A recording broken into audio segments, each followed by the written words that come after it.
Magandang araw sa lahat mga kabasketball, at kung bago ko nga lang pala sa channel na to ay mag-subscribe ka na at pindutin ang notification bell. Ngayong araw ay makakaharap ng Gilas ang national team ng South Sudan.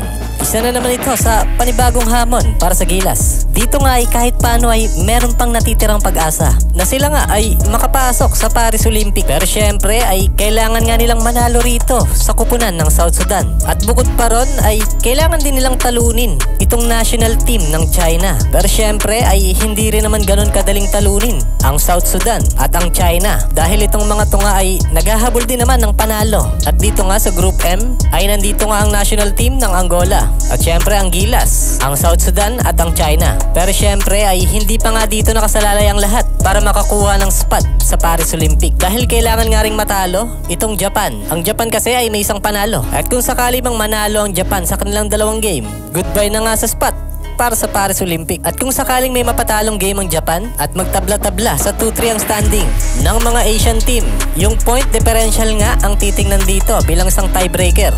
Ang maganda nga lang sa atin ngayon ay yung minus 23 nga lang tayo. Ang Japan nga ay minus 28 kahit meron nga sila isang panalo. Ang Lebanon naman ay minus 100. Ang Jordan naman ay minus 29. At ang Iran ay minus 43. At from the last, ang China ay minus 62. Kung ikukumpara kasi sa ibang Asian team, tayo kasi yung hindi natambakan ng sobrang laking puntos. Kaya negative 23 lang tayo. Pero ang importante rito ay mag-focus sila sa kanilang dalawang huling laro. At kailangan nga nila itong may panalo. And kung matalo ang Japan kahit isa, at baka magkaroon tayo ng best plus minus sa lahat ng Asian team. At sa makakalaban nila na South Sudan, nandito nga si Sunday Tech na dating kakampi ni Kay Soto sa NBL Australia. Hindi rin magiging madali ang laban nila kontra rito sa South Sudan. Ito nga ang number 1 team sa Africa noong qualifier. Meron na nga silang dalawang talo at isang panalo. Nakuha nga nila ang kanilang panalo dito sa China na nagtapos sa 69-89. Nasa 20 points nga yung kanilang naging abante dyan. At sa grupo nga nila ay negative 17 lang sila. At sana dito ay manalo sana ang Gilas. At sa kanilang second game kontra sa China. Anyway, sa nakaraang laban nila kontra Italy ay maganda naman ang kanilang pinakita. Alam naman natin ang Italy ay hindi ganun kadaling talunin.